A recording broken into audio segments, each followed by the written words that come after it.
typical race day, I'll give you a little bit of a walk behind on the type of maintenance that we do. On Saturday morning, we'll make sure the bike has, you know, a nut and bolt check, air pressure in the front tire, we run a moose in the rear, check the clutch, and then, you know, pretty much make sure it has gas. We've already broke it down for the day before. And then after practice, we'll come back.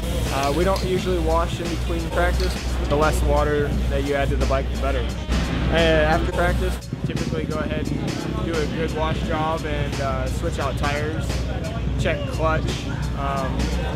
Depending on how the weather is, we'll, you know, make adjustments to brake pads if we need new brake pads. For instance, Glen Helen's got big hills, so the guys are on the brakes a bit more.